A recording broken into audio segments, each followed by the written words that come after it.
You really thought you'd married her, didn't you? The question burned in my chest as I stepped out of that white limousine, my red gown catching the golden hour light like a warning flare. I watched Preston Hale's champagne glass freeze midair. Watched Charlotte's perfect smile crack like fine china. Watched 200 guests turn in their seats as my pregnant silhouette framed the mansion doorway. The same man who'd handed me divorce papers with the words, "You're not the right fit for this family," now stood paralyzed as I walked toward his altar carrying something far more dangerous than a grudge. A legal envelope. Proof he never actually divorced me. And his child growing beneath this crimson silk. You know what they say about women scorned? They don't just come back. They come back with receipts, a lawyer on speed dial, and a secret that burns empires to ash. If you're ready to enjoy the story, do me a quick favor, click subscribe, like this video, and comment what time it is that you're watching this video.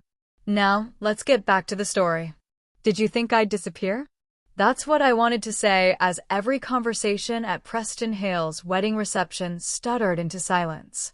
As his new bride, a legal bride, grabbed his arm like a life raft. As Nathan, Samantha, and every Society page editor in that crowd turned to stare at the pregnant black woman in red stepping out of a limousine they definitely didn't invite. The same man who'd told me I was too complicated for his world, who'd erased me like a rough draft, now watched me arrive carrying the one thing he couldn't bury, the truth. And baby, when I say I came with more than just my belly and my dignity, I came with documents. Contracts. Evidence that this fairy tale wedding was built on quicksand because he never actually finished divorcing me. They say the best revenge is living well. I say the best revenge is arriving well. With proof. With power. With the kind of entrance that rewrites endings. My name is Danielle Moore. Though for 3 years I was Danielle Hale, desperately trying to be the wife a man like Preston could love publicly, not just behind closed apartment doors. Trying to smooth my edges so I'd fit into family portraits. Trying to be quiet enough, polished enough, white enough, though he'd never say that part out loud. This is the story of how I went from signing divorce papers in silence to watching my ex-husband's empire crack as I walked down his wedding aisle 7 months pregnant with a secret that could bankrupt his legacy. But before you hear about today's beautiful reckoning, I need you to understand something. If you've ever been told you weren't enough, if you've ever had someone make you feel like you were the mistake in their perfect life, if you've ever been erased, replaced, and expected to accept it with grace, this story is for you. Because sometimes the universe doesn't just hand you justice. It wraps it in red silk, drives it up in a white limousine, and makes it visibly, undeniably pregnant with truth. Hit that like button if you believe some debts come due.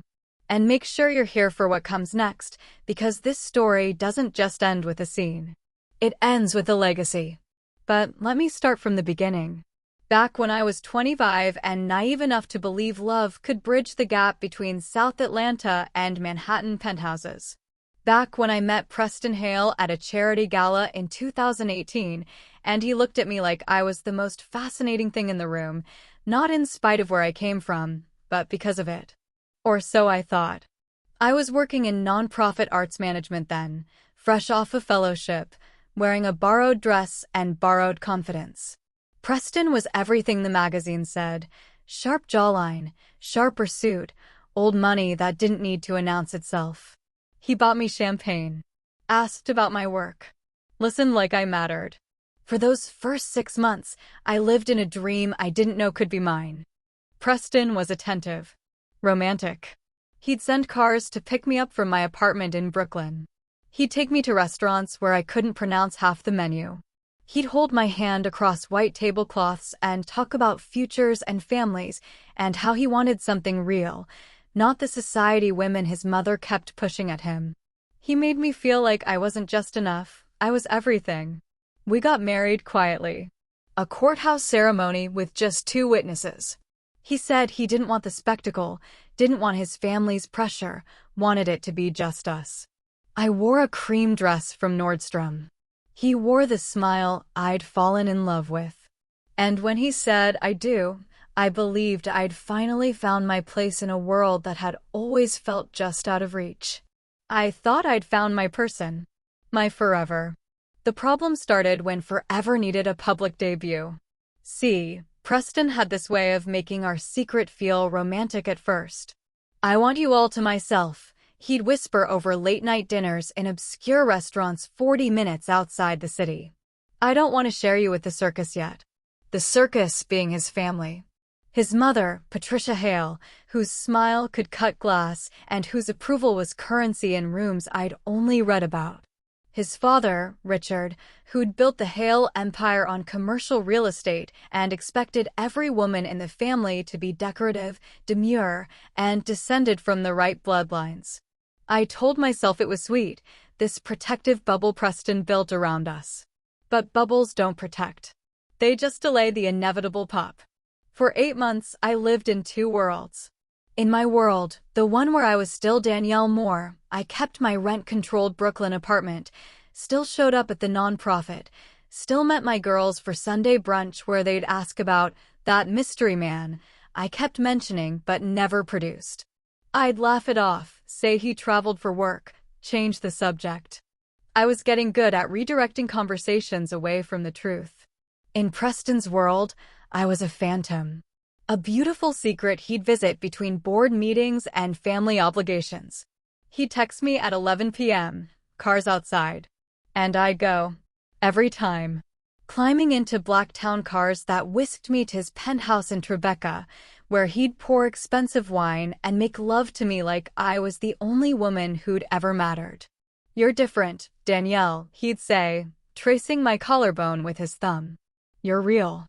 Everyone else in my life is performing. You're just you." I believed him. God, I believed him so completely. The whirlwind intensified after our courthouse wedding. Preston started talking about integration, his word, not mine. He wanted to ease me into a circle. Private dinners first. Then smaller events. Then eventually, maybe, the family galas and foundation boards. "My mother needs time to adjust," he explained one night, his back to me as he fixed his cufflinks in the bedroom mirror. We'd just made love, but he was already putting his armor back on. "She has expectations." "Expectations I don't meet," I said. Not a question. He turned, flashed that smile that used to disarm me. "Expectations nobody meets. It's not about you." But it was always about me. My blackness. My zip code. My state school degree. My last name that didn't open doors or close deals. Preston never said these things explicitly, he was too refined for that. But I felt them in every delayed introduction, every vague excuse for why I couldn't attend his cousin's wedding or his college roommate's baby shower. I was Mrs. Hale on paper. Danielle Moore everywhere else. The emotional whiplash was dizzying. One night Preston would pull me close and talk about the brownstone we'd buy in Park Slope, the nursery we'd design, the family we'd build. The next morning, he'd take a call from his mother, and I'd hear my name, my married name, die on his lips. "No, Mother, I'm not seeing anyone serious."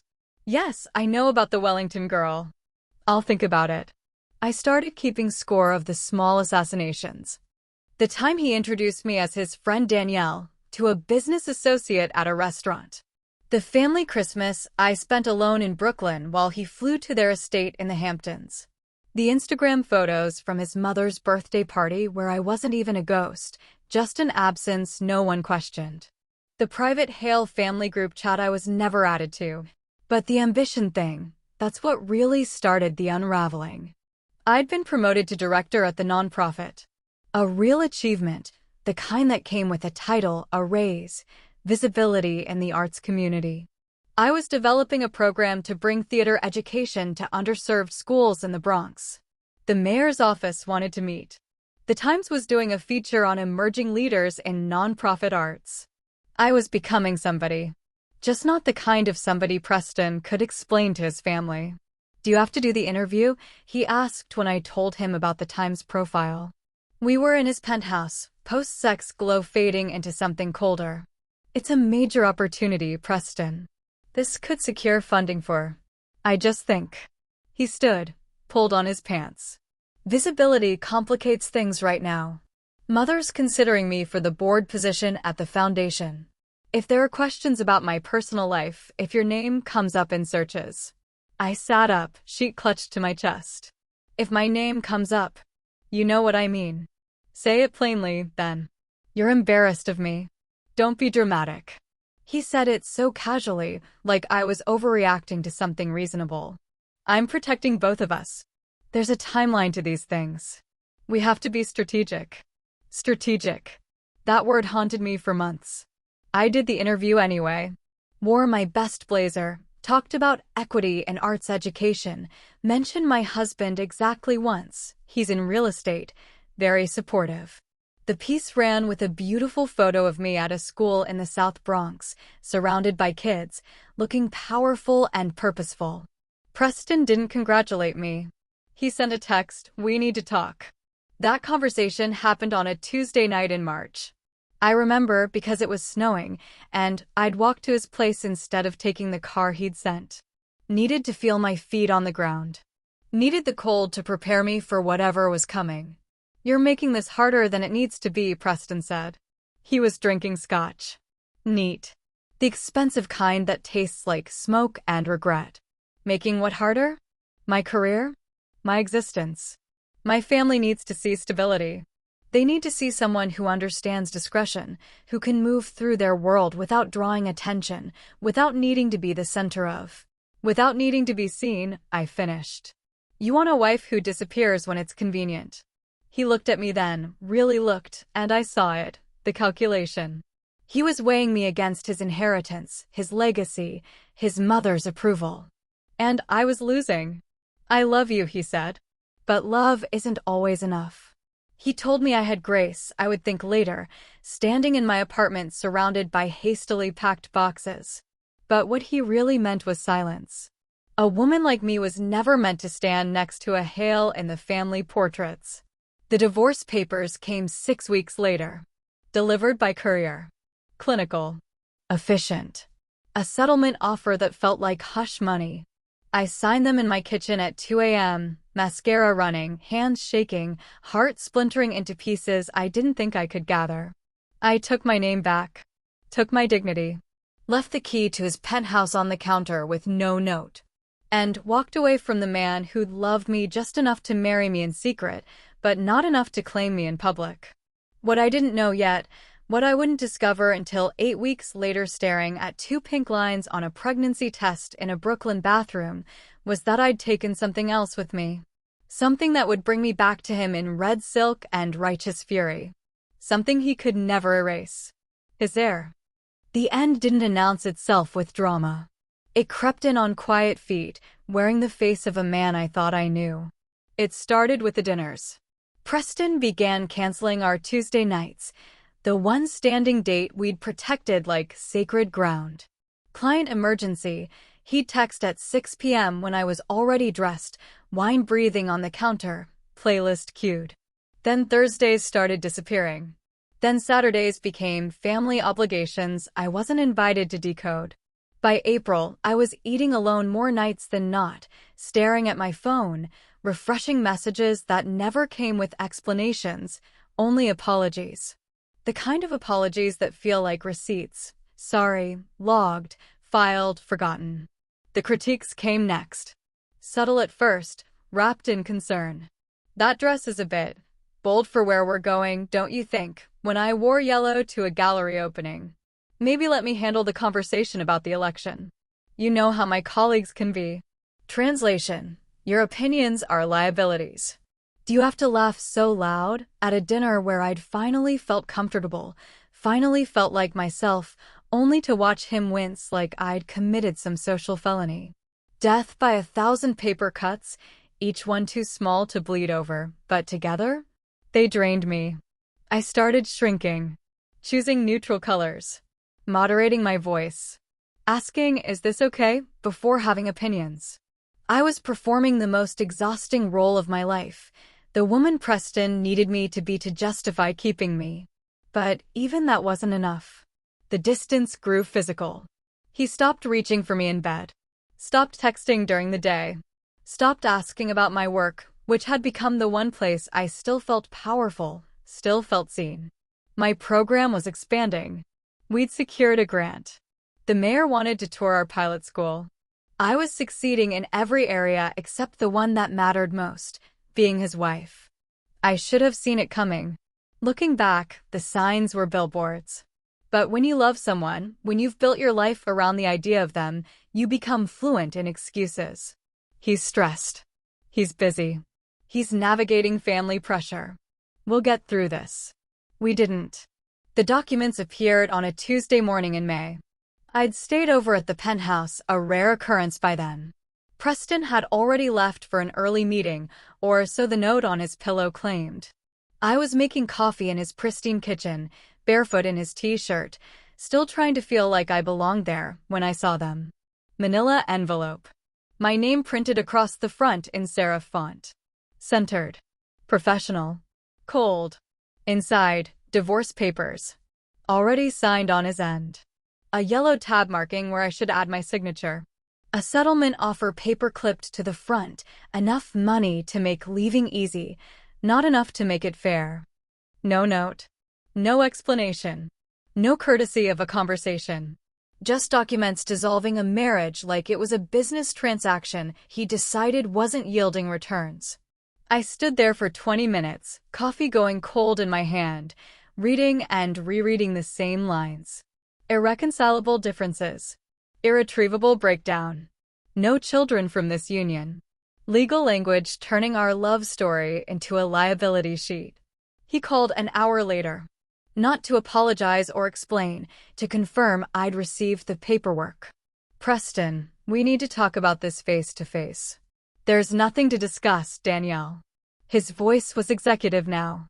The voice he used in boardrooms, not bedrooms. I've thought about this carefully. You're an incredible woman, but you're not the fit I need for this phase of my life. The settlement is generous. My lawyer says we can finalize everything in 60 days if you don't contest. If I don't contest? My voice cracked. Preston, we're married. You don't just drop papers and... I'm trying to do this respectfully. Please don't make it harder than it needs to be. Respectfully. Like there was a dignified way to be discarded. Is there someone else? I asked, though I already knew. You don't leave a marriage this cleanly unless you've already got the next chapter plotted. He paused too long. That's not relevant to our situation. Our situation. Not our marriage. Not our vows. Our situation. I want to be very clear, he continued, voice hardening. This is what's best for both of us. You deserve someone who can give you the life you want. I deserve a partner who understands the world I operate in. We tried. It didn't work. Let's end it like adults. Adults. Like I was being childish for expecting the man who'd promised forever to at least deliver a conversation before delivering divorce papers. I hung up, packed my things from his penthouse, which took all of 15 minutes since I'd never really moved in, never really been allowed to leave my mark on his pristine life. I left his key on the marble counter where he'd left my marriage. And I walked out with the last shreds of my dignity duct-taped together, holding myself upright until I got to the street where I finally crumbled against a building and cried so hard a stranger asked if I needed an ambulance. I signed the papers a week later. In my apartment. Alone. At 2 a.m. because that's when the full weight of failure felt manageable. I became Danielle Moore again. Reclaimed the name I should have never given up. 2 months later, I was vomiting into my bathroom sink at 7 a.m. on a Tuesday when my whole world tilted. I'd missed my period. Blamed it on stress, the divorce, the emotional devastation, the way my body had been a war zone of grief. But my breasts ached. I was exhausted despite sleeping 10 hours. And there was this strange metallic taste in my mouth that no amount of mouthwash could erase. The pregnancy test took 3 minutes to process. I stared at it for 30. 2 pink lines. Clear. Unmistakable. Mocking. I was pregnant with the child of a man who'd just legally erased me from his life. I should have called him immediately. That would have been the right thing, the expected thing. But I sat on my bathroom floor, test in hand, and made a decision that would change everything. I wanted to see what kind of man he truly was. Not the man who made promises in bed. Not the man who signed divorce papers in secret. But the man he became when he thought he was free of me. So I waited. Watched. Let my belly stay flat while I planned my next move. And then I saw the engagement announcement. 3 months after our divorce finalized, there she was, Charlotte Reed, photographed on Preston's arm at a charity gala, looking like she'd been ordered from a catalog of acceptable Hale wives. Blonde. Polished. Pedigreed. Her father was a federal judge. Her mother chaired museum boards. Her smile was practiced perfection. She fit into his world, his family, his 5-year plan. And the caption? Preston Hale and Charlotte Reed make their debut as Manhattan's newest power couple. Debut. Like he'd been single.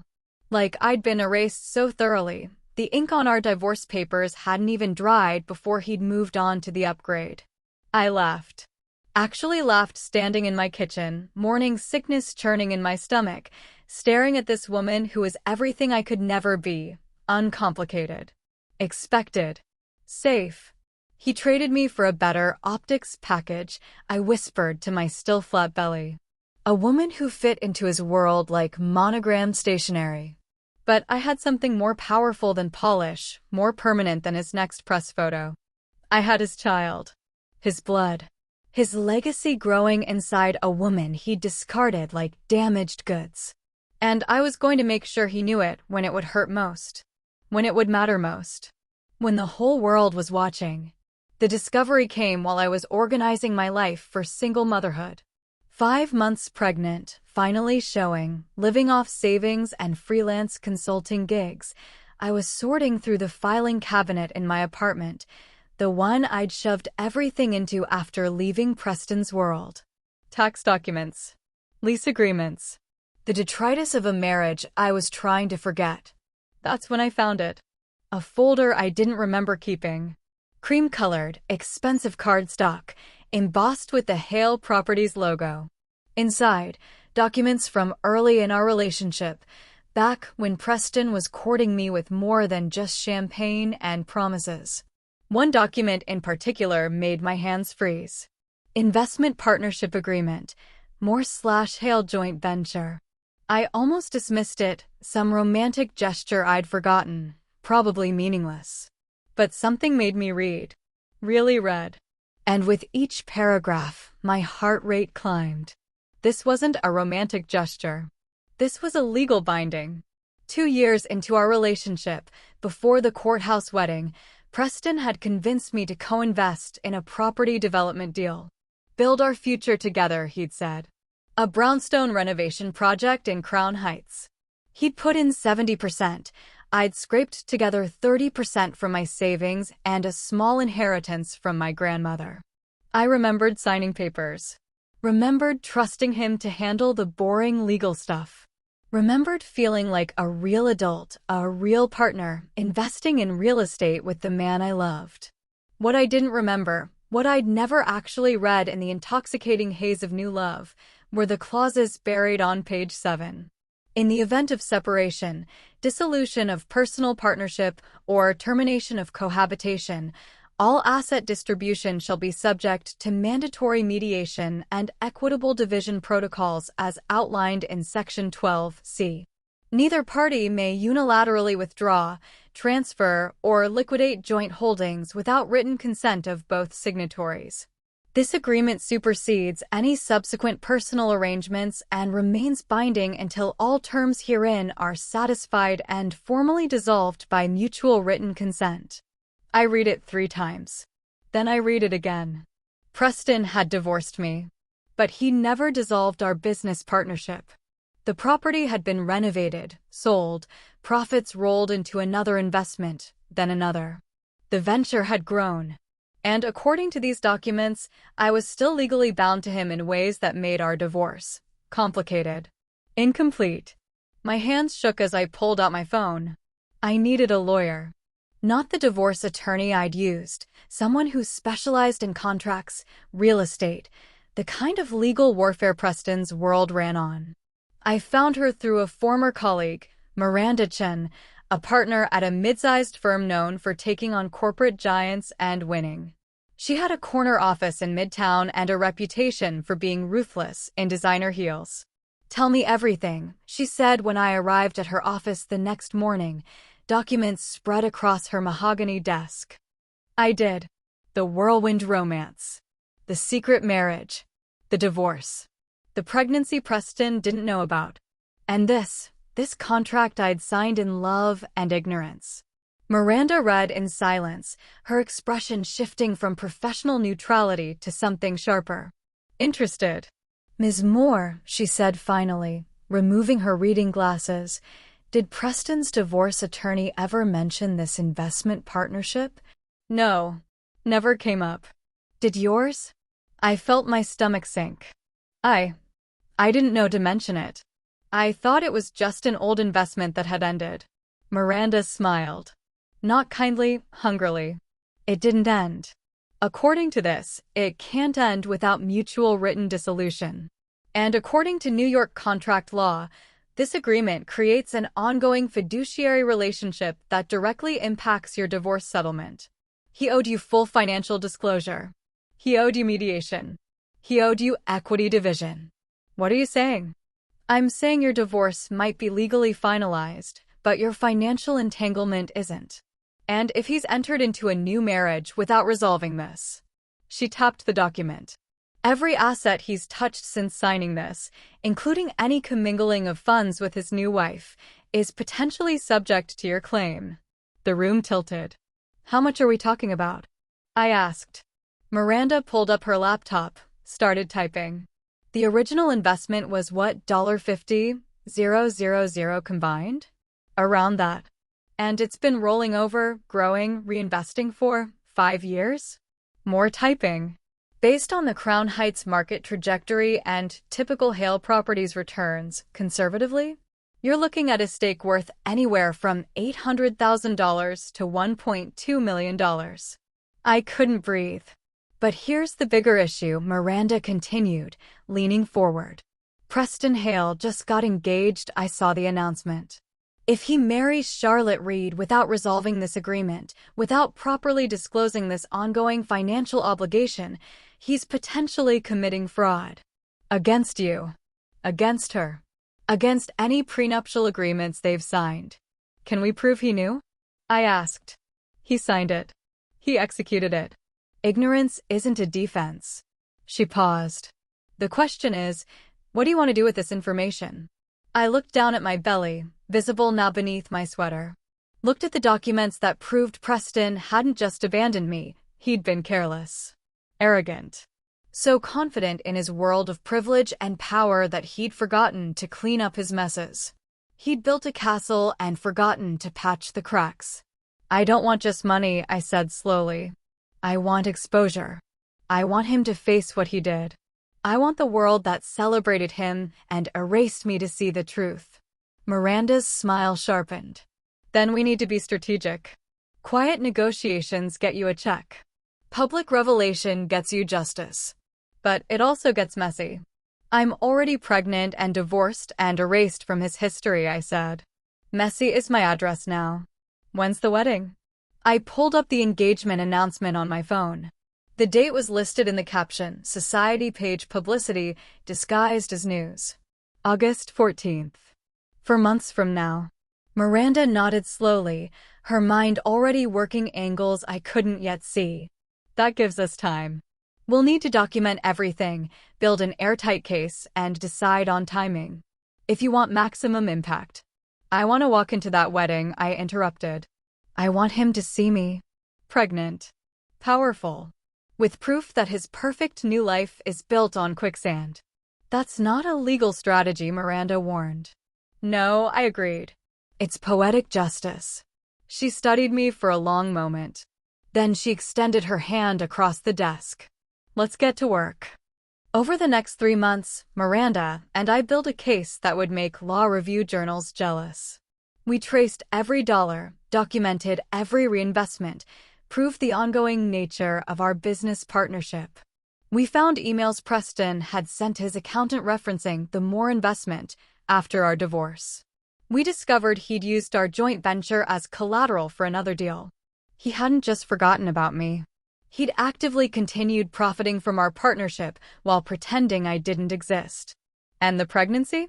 That was the cherry on top of a legal sundae that could bankrupt his reputation. I wasn't coming to tear down his castle.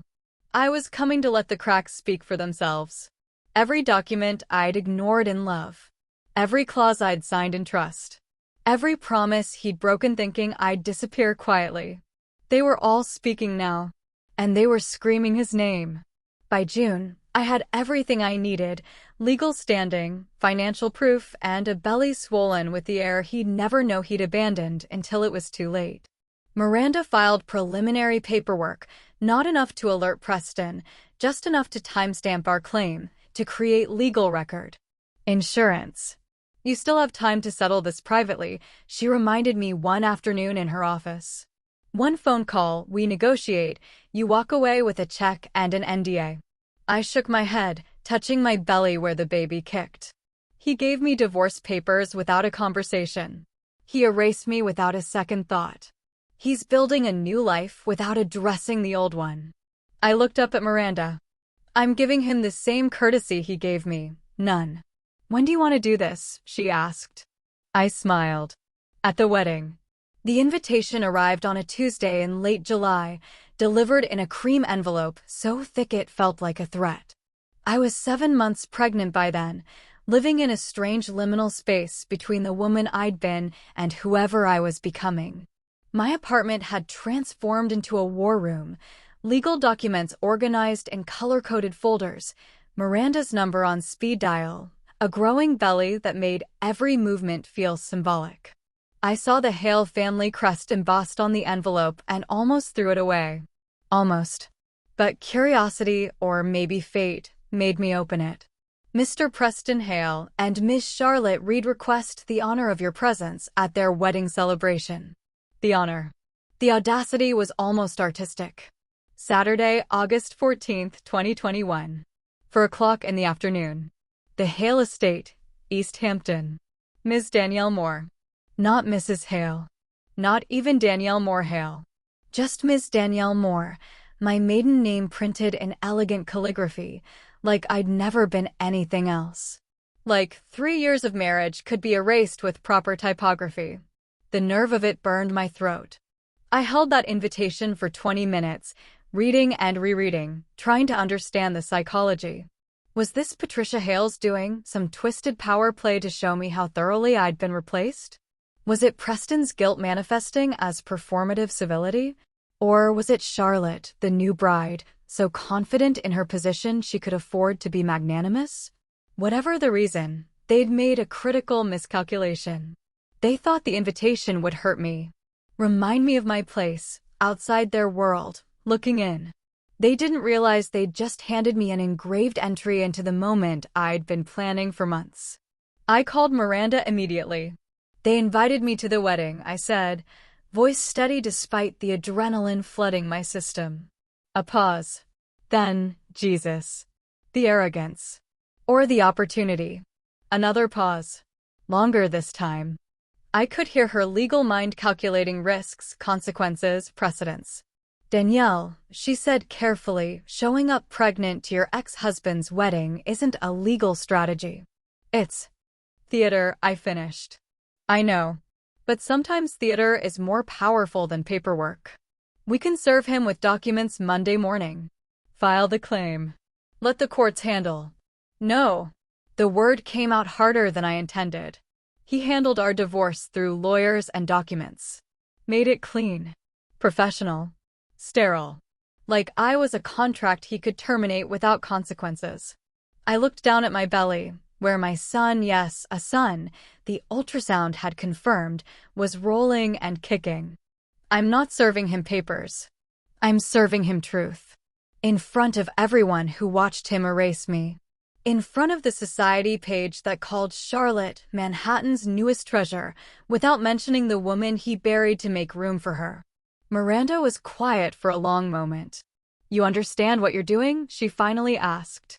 "This isn't just showing up. This is declaring war in public. Every camera, every society columnist, every family friend, they'll all witness it. There's no taking this back." "Good," I said. "I don't want to take it back. I want them to see." "Okay." I heard papers shuffling on her end. "Then we do this right. We make it airtight. We make it devastating. And we make it impossible for him to spin." Over the next 2 weeks, we orchestrated what Miranda started calling Operation Red Dress. First, the dress itself. I found it at a boutique in Soho, crimson silk that draped over my pregnant curves like liquid fire. Off the shoulder, elegant, impossible to ignore. The saleswoman kept trying to show me pastels, soft blues, something more appropriate for your condition. I bought the red. "You want them to see you coming," I told my reflection in the fitting room mirror. "You want to be unforgettable." Second, the limousine. Not just any car service, a white stretch limo, the kind usually reserved for proms and bachelorette parties. Tacky? Maybe. Effective? Absolutely. I wanted the arrival to be an event, a statement, a red carpet moment that would burn into everyone's memory. Third, the documents. Miranda prepared a comprehensive packet, copies of the investment agreement, proof of Preston's ongoing financial obligations, a timeline of our marriage and divorce, and a summary of legal claims. We printed 50 copies. Bound them in clear folders. Professional. Indisputable. "We're not passing these out like party favors," Miranda warned. "Strategic distribution only." The family lawyer. Patricia Hale. Maybe 1 or 2 key board members from Preston's company.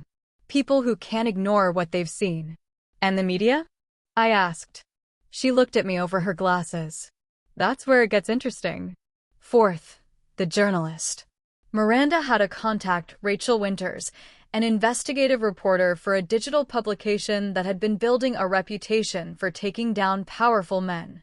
She'd broken stories about financial fraud, sexual harassment, the kind of journalism that ended careers.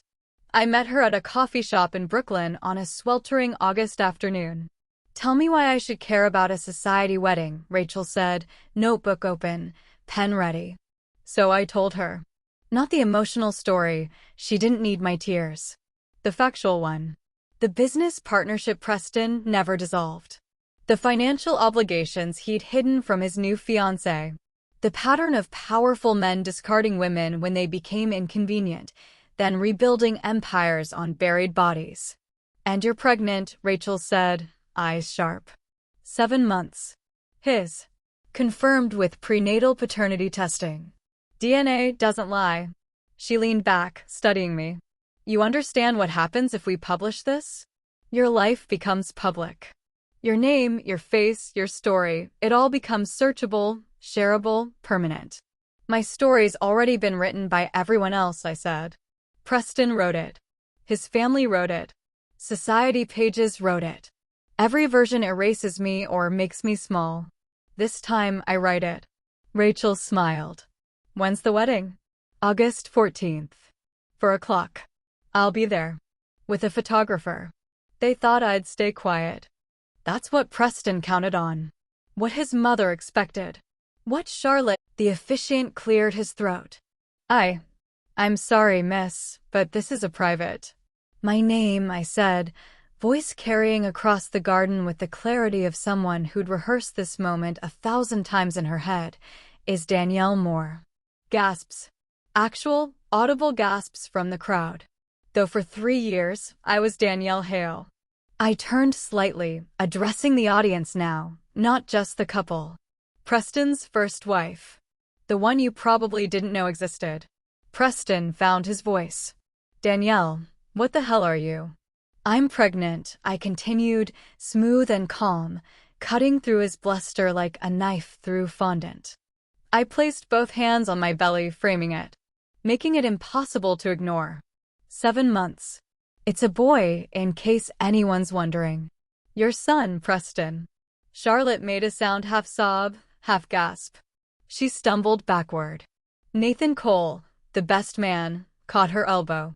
You're insane, Preston hissed, stepping toward me. You can't just. Can't what? I asked, tilting my head. Can't attend a wedding I was invited to?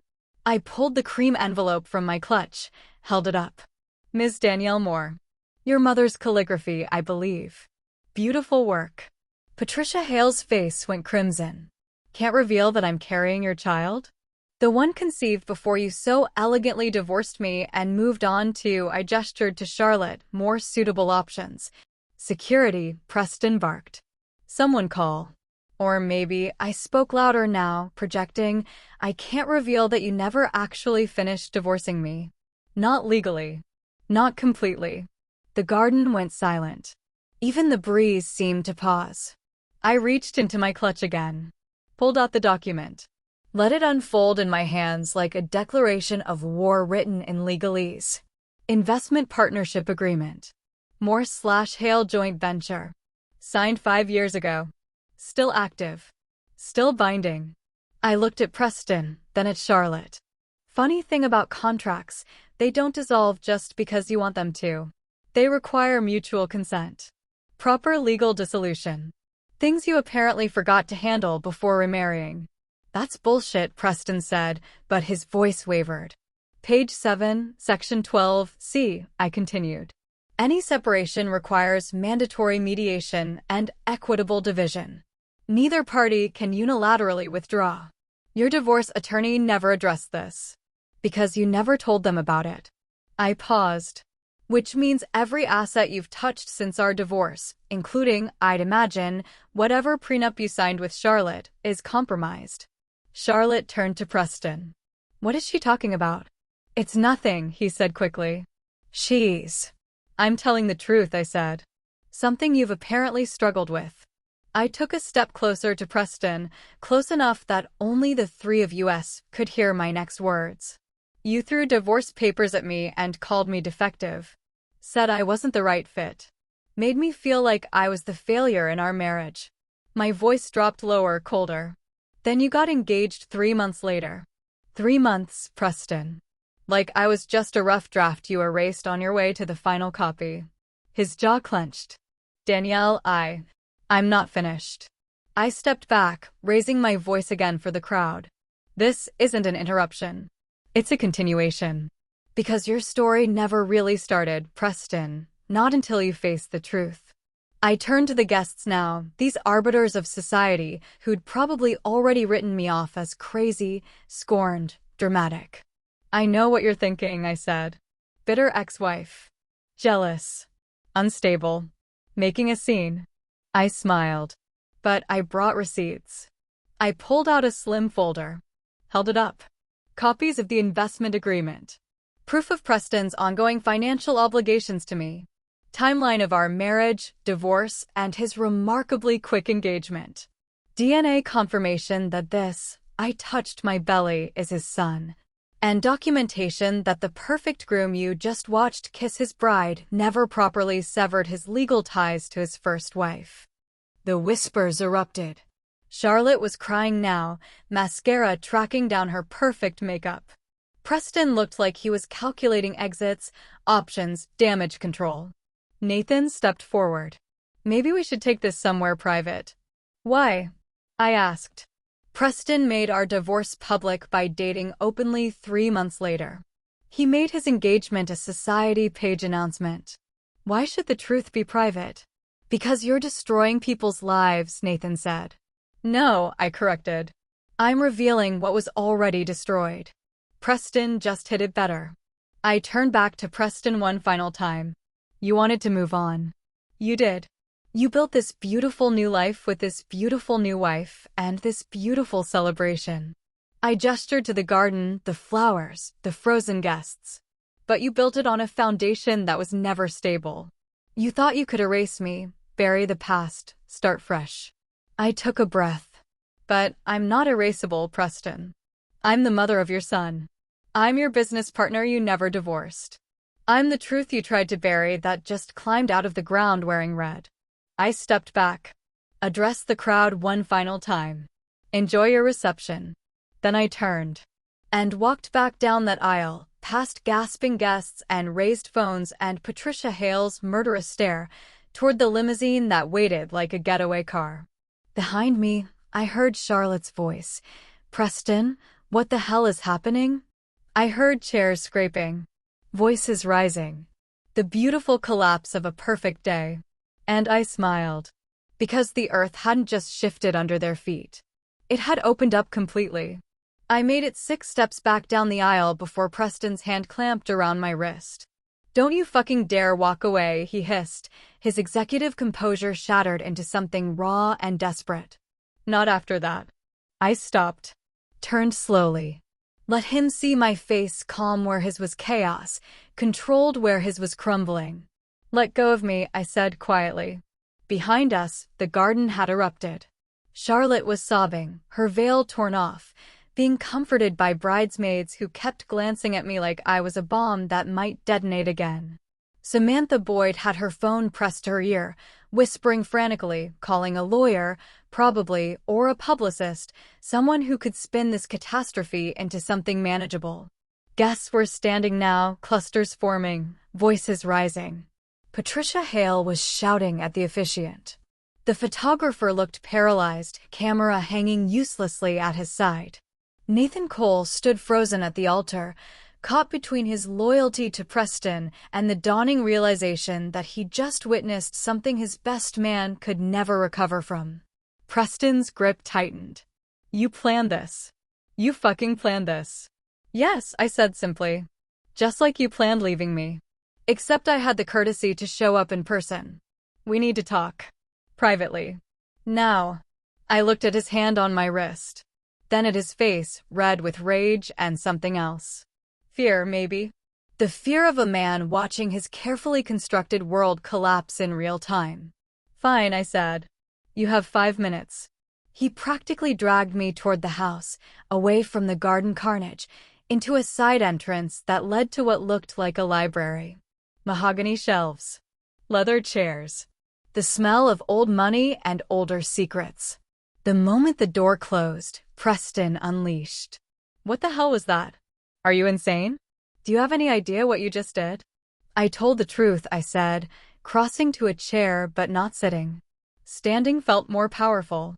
You should try it sometime. The truth. He laughed, bitter and sharp. That's what you call ambushing my wedding? Humiliating Charlotte? Making a spectacle. You humiliated me every day we were married. I cut in, voice rising. Every time you introduced me as your friend. Every family event I wasn't invited to. Every society page that erased me. Every moment you made me feel like I was too much, too loud, too black to stand next to you in public. That's not fair. Fair. I stepped toward him. You want to talk about fair? You divorced me without warning. Replaced me within 3 months. And got remarried without resolving our legal entanglements. That's fair. That contract was years old. Irrelevant. Legally binding, I corrected. Still active. Still tying you to me in ways you apparently forgot when you were picking out Charlotte's ring. Preston ran a hand through his hair, pacing. What do you want? Money? Is this about money? It was never about money. Then what? Revenge? Ruining my life because yours didn't work out the way you. My life didn't work out? I laughed. Preston, you were my life. I gave up my apartment, my independence, my sense of self trying to become whatever version of a wife you could tolerate. And when that wasn't enough, when I still didn't fit into your perfect world, you threw me away like defective merchandise. I tried. You tried nothing. My voice cracked. You took the easy way out. Found someone who fit better. Someone your mother approved of. Someone who wouldn't embarrass you at dinner parties or make your colleagues uncomfortable or require you to defend why you chose her. Preston's face twisted. Charlotte is what I could never be. I know. You made that abundantly clear. Silence fell between us, heavy and suffocating. I was pregnant, I said quietly. When you served me those papers. I didn't know yet, But the timing, you ended our marriage right as I was carrying your son. His face went pale. You're lying. DNA doesn't lie. Neither does prenatal paternity testing. I placed a hand on my belly. This is your child, Preston. Your son. Growing inside the woman you discarded. If that's true, why didn't you tell me? Because I wanted to see what kind of man you'd become without me. Whether you'd feel guilt. Whether you'd reach out. Whether any part of you would wonder if you'd made a mistake. I stepped closer. You didn't. You got engaged. You planned this wedding. You moved on like I never existed. Like 3 years of marriage was just a phase you outgrew. So you came here to punish me? No. I shook my head. I came here to be seen. By you. By your family. By everyone who watched you erase me and said nothing. The door burst open. Patricia Hale stormed in, fury radiating off her like heat. You, she spat, pointing at me. You have destroyed this family's reputation. You will leave immediately, or I will have you forcibly removed. I was invited, I said calmly. You were invited as a courtesy. A courtesy? I turned to her fully now. Is that what you call it? Sending an invitation to your son's first wife at his second wedding? What was the goal, Patricia? To rub my face in how replaceable I was? To remind me I was never good enough for your precious family? Her nostrils flared. You were a mistake, Preston corrected. Nothing more. I was his wife. The mother of his child. A woman who tried to love him despite people like you treating me like a stain on the family tree. Because that's what you are, she hissed. A stain. A complication. Someone who never understood her place. My place? I laughed. You mean silent? Invisible? Grateful for scraps of acknowledgement. I moved toward her, this woman who'd looked through me at holiday dinners, who'd mispronounced my name for 3 years, who'd told Preston I'd never be suitable for the family legacy. They thought silence was weakness, I said, voice low and dangerous. But silence is stored thunder. And tonight, I let it strike. Patricia's mouth opened, closed. For once, she had no response. Behind her, Nathan appeared in the doorway. The guests are leaving. Charlotte's in hysterics. The wedding planner is talking about lawsuits. He looked at me. Was it worth it? I thought about the nights I'd spent alone, pregnant and terrified, wondering how I'd raise a child by myself. The mornings I'd worked through nausea to build freelance income. The doctor's appointments I'd attended solo, watching other women arrive with partners who held their hands and asked questions and cared. I thought about seeing Preston's engagement announcement and feeling the baby kick at the same moment, like my son knew his father had moved on before ever knowing he existed. I thought about every time I'd made myself smaller, quieter, more palatable to fit into a world that never wanted me there in the first place. Yes, I said. It was worth it. Nathan's expression shifted. Something like respect flickered across his face before he looked away. Preston sank into a chair, head in his hands. What happens now? Now.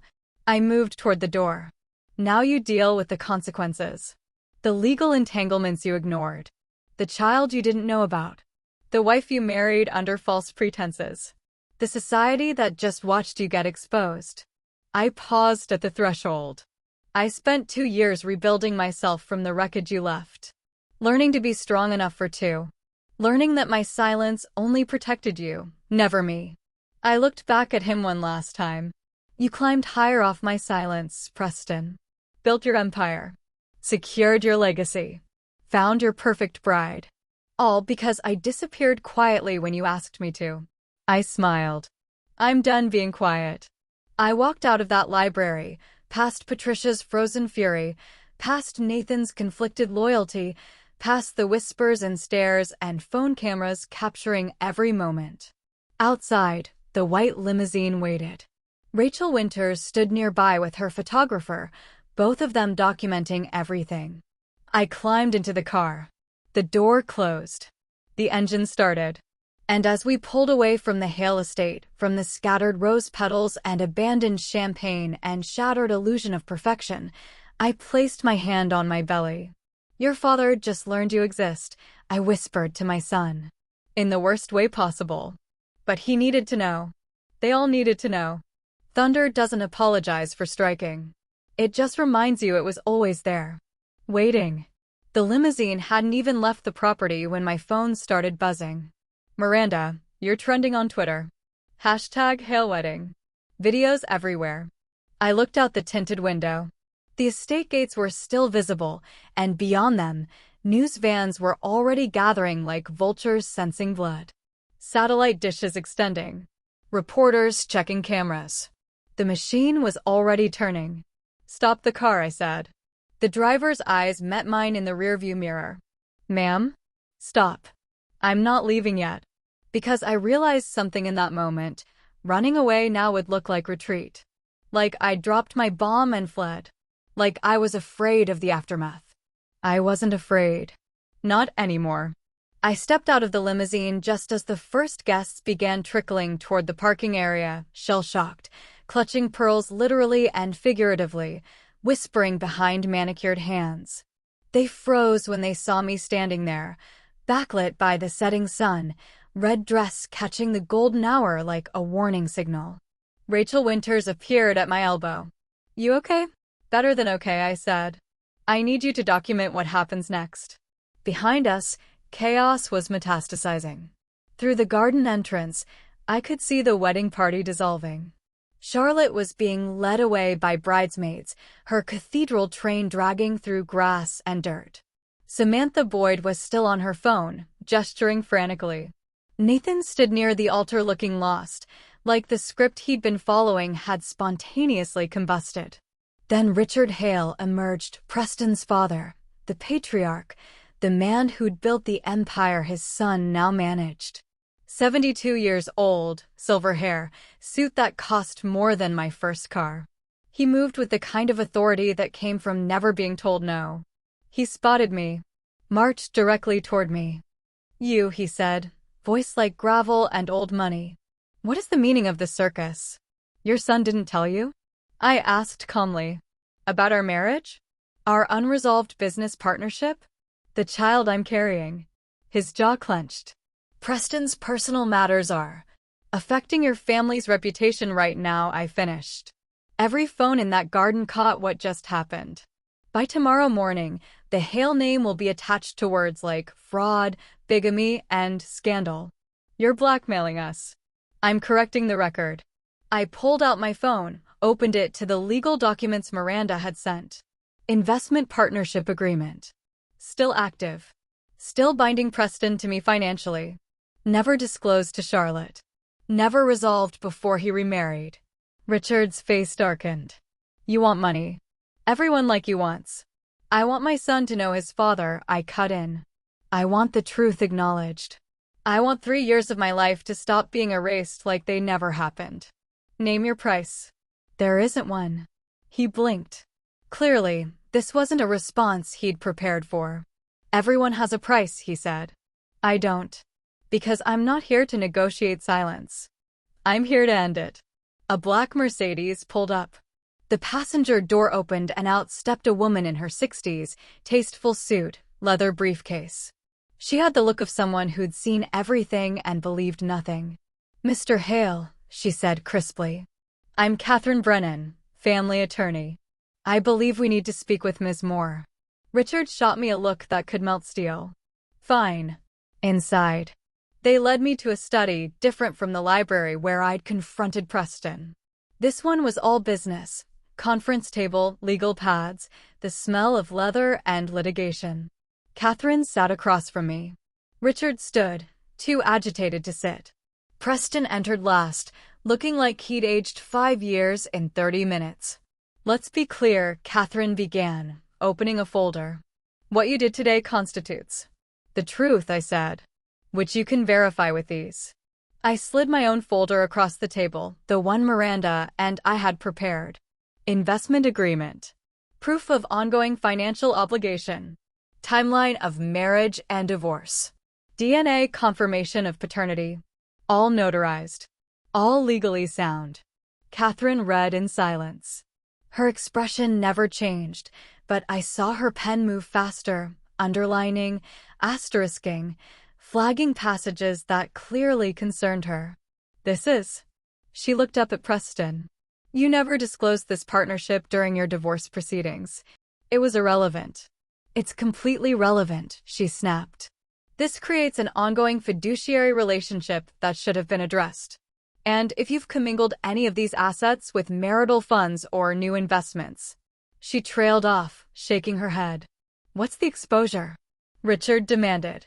Significant. Financial. Reputational. Potentially criminal if Ms. Moore decides to pursue fraud charges. The room went very quiet. Preston finally looked at me. Really looked. What do you want, Danielle? Everyone turned. Waiting. I took my time answering. Let them sit with their discomfort. Let them feel what I'd felt for 2 years, powerless, erased, waiting for someone to acknowledge my humanity. I want my son recognized as your heir, I said. Legal acknowledgement. On birth certificate. In family records. Done, Richard said immediately. I want the investment partnership properly dissolved with equitable distribution. Fair market value. Miranda Chin will represent me in negotiations. Catherine nodded, making notes. I want a public statement, I continued. Not an apology, I don't need your remorse. But acknowledgement. That we were married. That you have a child. That the narrative of your clean breakup and perfect new beginning was incomplete. Preston's face twisted. You want me to humiliate myself? I want you to tell the truth, I corrected. Humiliation is just what truth feels like when you've been lying. The press is already outside. Already has footage. Already writing headlines. I leaned forward. You can let them write whatever story they want, or you can control the narrative by telling it first. Honestly. Richard paced. This will destroy his engagement. Charlotte will never. Charlotte deserves to know who she married, I said. Or almost married. That ceremony might not be legally binding, considering. Catherine winced. She's right. If the first marriage's financial obligations weren't resolved, the second marriage's legitimacy could be challenged. Preston dropped into a chair. Jesus Christ. One more thing, I said. I don't want money beyond what I'm legally owed. I don't want alimony. I don't want to be in your life. But our son will know his father. He'll know his heritage. He'll have access to the family he came from, even if that family didn't want his mother. Silence. You never expected to see me again, I said, standing. But you're about to see my name on every headline and our son's in every will. I moved toward the door, then paused. I spent 2 years invisible. 2 years watching you build a life on the ashes of ours. 2 years silent while you climbed higher. I looked at Preston. Silence protected you. It nearly destroyed me. So I'm done with it. Your son deserves better than a father who erases inconvenient truths. And I deserve better than being the secret you buried. Catherine cleared her throat. Ms. Moore will need to schedule. Have your office contact Miranda Chen. I handed her a business card. We'll handle everything through proper legal channels from here. And the press? Richard asked. That's your problem now, not mine. I've already told my truth. I smiled. Good luck with yours. I walked out of that study, through hallways lined with Hale family portraits, generations of powerful men and elegant women, none of whom looked like me, all of whom would now know my name. Outside, Rachel Winters was waiting with her photographer. Ready? She asked. For what? Your interview. Your side. The real story. I looked back at the mansion, this monument to old money and older lies. Looked at the guests still leaving, phones out, capturing everything. Looked at the news vans multiplying beyond the gates. Then I looked down at my belly, where my son was kicking. Yes, I said. I'm ready. Because power doesn't come from silence. It comes from deciding when to break it. And I had just shattered mine into 1,000 irretrievable pieces, each one reflecting the truth Preston thought he'd buried. The power had shifted. And it wasn't shifting back. The interview with Rachel took 20 minutes. We stood in the circular driveway, late afternoon sun turning everything amber and gold, while I told my story to someone who would actually listen. Not the sanitized version Preston had allowed. Not the erased version his family preferred. The real one. The marriage kept secret. The ambition punished. The divorce delivered without conversation. The pregnancy discovered in isolation. The legal loopholes he'd forgotten. The child he didn't know existed until I walked down his wedding aisle carrying proof he couldn't deny. Rachel's recorder captured every word. Her photographer captured every angle. My hand on my belly, the red dress against the white limousine, the Hale mansion looming behind me like a monument to everything I'd escaped and everything I'd reclaimed. "What do you want people to understand?" Rachel asked as we finished. I thought about that. About all the women who'd been erased, discarded, replaced. About everyone who'd ever been told they weren't enough, weren't the right fit, weren't what someone needed anymore. That you don't become less when someone decides you're not their preference, I said. You just become free to stop pretending. She smiled. Clicked off the recorder. This goes live tomorrow morning. Good. Because I wanted Preston to wake up to it. Wanted him to see his carefully constructed narrative rewritten by the woman he thought he'd silenced. Wanted the world to know that some stories don't end when powerful men decide they do. I turned back toward the mansion one last time. Through the windows, I could see the aftermath. Clusters of people in formal wear, animated conversations, the universal body language of scandal processing in real time. The wedding that was supposed to be a celebration had become a crime scene, everyone trying to figure out what they'd witnessed and what it meant. Then I saw her. Charlotte. She stood in a doorway, veil removed, makeup ruined, dress somehow diminished without the ceremony to give it meaning. She was looking directly at me through the glass. Our eyes met across the distance. I expected hatred. Fury. The rage of a bride whose wedding I'd destroyed. But what I saw was something more complex: confusion, yes, and hurt, but also something like recognition. Like she was seeing herself in me. Like she was realizing she might just be the sequel to a story whose ending hadn't been written yet. She didn't wave. Didn't gesture. Just stood there, processing what it meant to marry a man who'd forgotten to fully divorce his first wife. What it meant to be the chosen one when the original choice had been discarded so carelessly. I wondered if she'd stay. If love or pride or fear of humiliation would keep her chained to a man who clearly made a habit of incomplete endings. Or if she'd see tonight as the warning I'd never gotten, that men like Preston collect women like real estate, upgrading when better opportunities emerge. I'd never know. It wasn't my story anymore. Nathan appeared behind her, placed a hand on her shoulder. He looked up, saw me watching, and did something I didn't expect. He nodded. Once. Slowly. A gesture that felt like acknowledgement, maybe even respect. The best man recognizing that his loyalty had been misplaced. That the villain of tonight's story wasn't the pregnant woman in red, but the groom who'd built his happiness on buried truths. Then I saw Preston. He stood alone in what looked like the reception tent, champagne glass in hand, expensive tuxedo suddenly looking like a costume.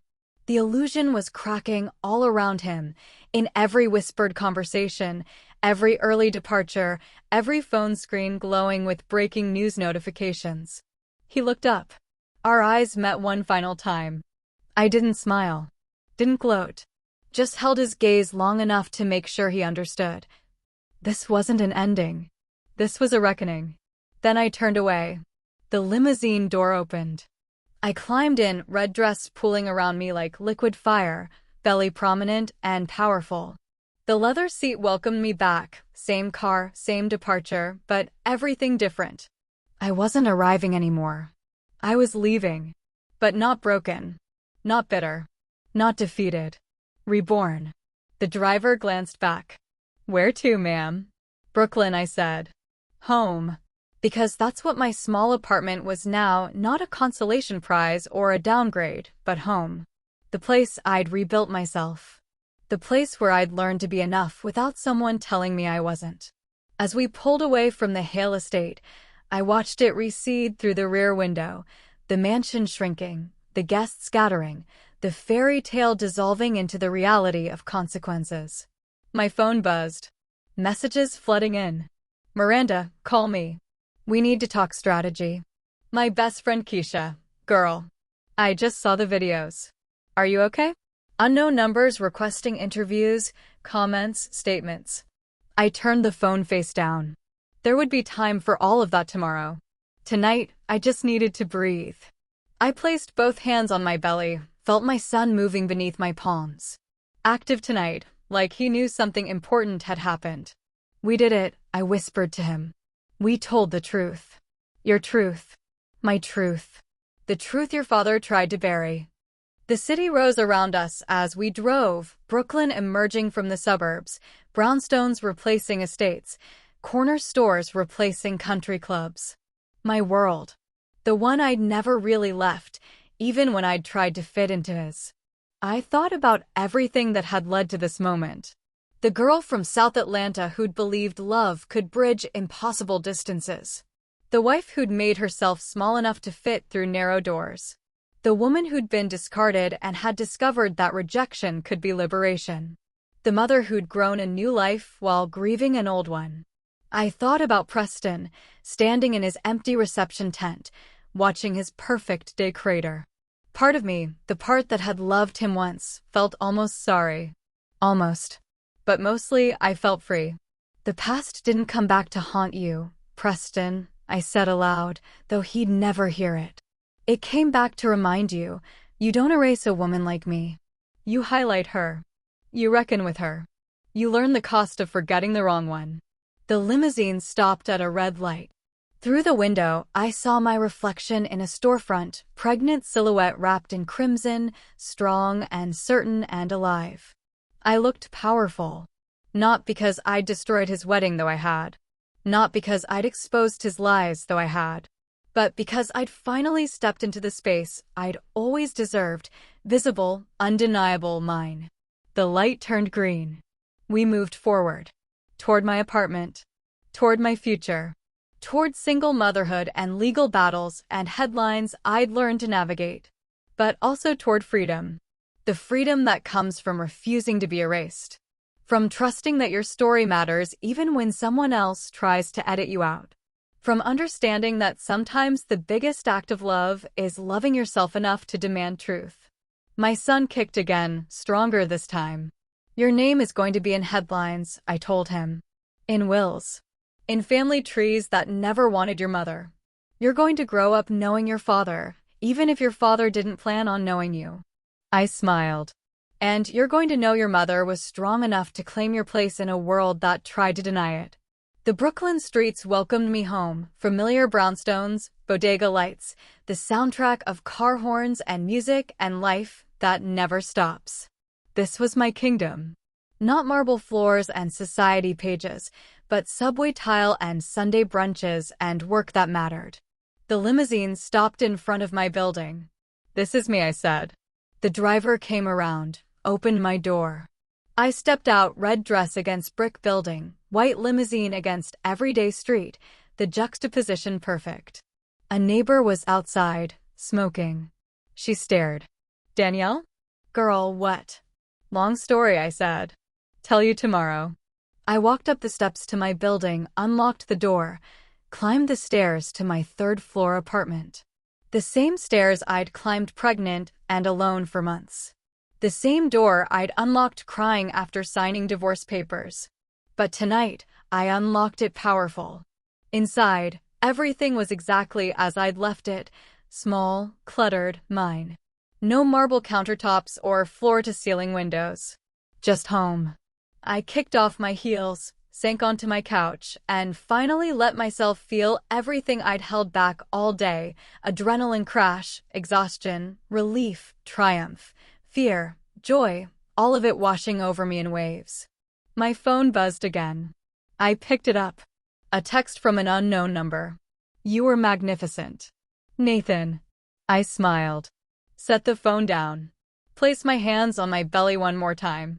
Your father learned tonight that some women don't disappear, I whispered. Some women come back. With truth. With proof. With thunder they stored for years. waiting for the right moment to let it strike. Outside my window, Brooklyn hummed with Friday night energy. Somewhere, Preston was dealing with fallout. Somewhere, Charlotte was deciding her future. Somewhere, Rachel was writing the article that would reframe everything. But here, in my small apartment, I was exactly where I needed to be. Not bitter. Not broken. Victorious. Because I'd reclaimed my story. And once you take back your narrative, no one can erase you again. The end. Thank you for watching this story to the end. If you enjoyed this story, you will surely love the next one. It's as crazier and more intriguing as you can ever imagine. So do check it out.